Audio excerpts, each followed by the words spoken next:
നമസ്കാരം. ഒരു 40 വയസ്സിന് ശേഷം സ്ത്രീകൾക്കും 50 വയസ്സിന് ശേഷം പുരുഷന്മാർക്കും ഒക്കെ തന്നെ കൈതരിപ്പ് എന്നുള്ളൊരു പ്രശ്നം കൂടുതലായിട്ട് കണ്ടുവരുന്നുണ്ട്. പക്ഷേ എന്നാൽ അത് ഈ അടുത്ത കാലത്തായിട്ട് ഒരു 30 വയസ്സിന് ശേഷം തന്നെ വളരെ കോമൺ ആയിട്ട് കാണുന്ന ഒരു ആരോഗ്യ പ്രശ്നമായിട്ട് മാറിയിട്ടുണ്ട്. പെരിഫറൽ ന്യൂറോപ്പതി എന്നറിയപ്പെടുന്ന ഈ ഒരു പ്രശ്നം ഇത് പല രീതിയിൽ നമ്മുടെ ബോഡിയിൽ അഫക്റ്റ് ചെയ്യുന്ന, പ്രത്യേകിച്ച് നമ്മുടെ നാഡീകോശങ്ങളെയാണ് ഇത് ബാധിക്കുന്നത്.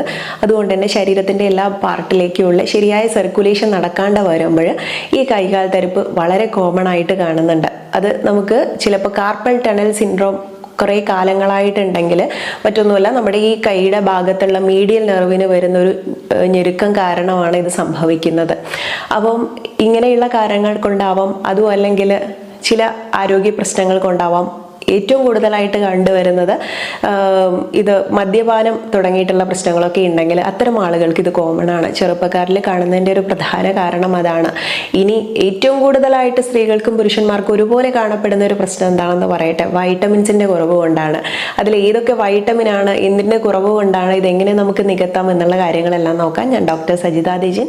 ഇതിൽ കയ്യിൽ മാത്രമല്ല കേട്ടോ, ചിലർക്ക് ഇത് കാലിലും പെരോണിയൽ ന്യൂറോപ്പതി എന്നുള്ള പേരിൽ കാണപ്പെടുന്നുണ്ട്. പക്ഷേ എങ്കിലും നമ്മളിവിടെ പറയുന്നത് കൈകളിൽ വരുന്ന പ്രശ്നത്തെയാണ്. ഇത് ഡയബറ്റിക് ആയിട്ടുള്ള ഒരാൾക്ക് കുറച്ച് അധികം ഡയബറ്റിക് ട്രീറ്റ് ചെയ്യാണ്ടിരുന്നു കഴിഞ്ഞാൽ പിന്നീട് അത് ഡയബറ്റിക് ന്യൂറോപ്പതിയിലേക്ക് പോകുന്നു, അതിൻ്റെ ലക്ഷണങ്ങളാണെന്നൊക്കെ ഡോക്ടറെ കാണിക്കുമ്പോൾ പറയാറില്ലേ.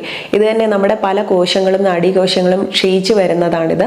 അപ്പോൾ അതുകൊണ്ട് തന്നെ നമുക്ക് ശരീരത്തിൽ ചിലർക്കൊക്കെ തന്നെ ഇത് കാലിൽ നിന്ന് ചെരുപ്പ് മാറിപ്പോയാൽ അറിയിരിക്കില്ല. ഇതുപോലെ ഡയബറ്റിക് ആയിട്ടുള്ള ആളുകളാണെങ്കിൽ അതൊക്കെ ഇതുപോലുള്ള സർക്കുലേഷൻ ശരിയായിട്ട് നടക്കാണ്ട് വരുമ്പോൾ സെൻസേഷൻ ഒന്നും കിട്ടാതെ വരുമ്പോഴാണ്. അതുപോലെ കുറച്ച് കൂടിയ അവസ്ഥ എന്ന് പറയുമ്പോൾ മുറിവായി കഴിഞ്ഞാൽ ഒട്ടും വേദന അറിയില്ല. ചിലർക്ക് സെൻസേഷൻ ഒട്ടും ഉണ്ടാവില്ല, ചിലർക്ക് ഭയങ്കരമായിട്ടുള്ള സെൻസേഷൻ ഉണ്ടായിരിക്കും. അതായത് എന്തെങ്കിലും കയ്യിനൊക്കെ ഭയങ്കരമായിട്ട് തണുപ്പ് അനുഭവപ്പെടും, എന്തെങ്കിലും പിടിക്കാൻ പറ്റാത്തൊരവസ്ഥ വരും. ഇങ്ങനെയുള്ള പല രീതിയിലാണ് ഓരോരുത്തരിലും ഇത് കാണിക്കുന്നത്.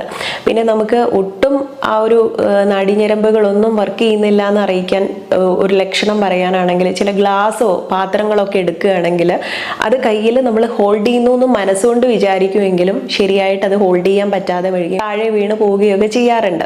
അപ്പം അതൊക്കെ കുറച്ച് സിവിയർ ആയിട്ടുള്ള കണ്ടീഷനാണ്. ഉടനെ തന്നെ നമ്മൾ ട്രീറ്റ്മെന്റ് എടുക്കേണ്ടത് ആവശ്യമാണ്. വൈറ്റമിൻ B1, B6, B12 എന്നുള്ളതൊക്കെ നിങ്ങൾക്ക് കുറവാണെങ്കിലോ അല്ലെങ്കിൽ ഫോളിക് ആസിഡ്, അതുപോലെ വൈറ്റമിൻ ഇ ഇതൊക്കെ കുറവാണ് എന്നുണ്ടെങ്കിലും ഈ ഒരു പ്രശ്നം കാണപ്പെടാൻ കേട്ടോ. ഈ മഹാനാരായണ തൈലം ഉപയോഗിച്ചിട്ടുള്ള ഒരു നല്ലൊരു മസാജൊക്കെ നല്ലതായിരിക്കും. അത് സർക്കുലേഷൻ കൂട്ടാൻ വേണ്ടിയിട്ടും ഒക്കെ തന്നെ സഹായിക്കും. പിന്നെ അതുപോലെ തന്നെ പിത്തസംബന്ധമായിട്ടുള്ള കാര്യങ്ങൾ ഡോമിനേറ്റ് ചെയ്ത് നിൽക്കുകയാണെങ്കിൽ അതിൽ പിണ്ടതൈലം പോലുള്ള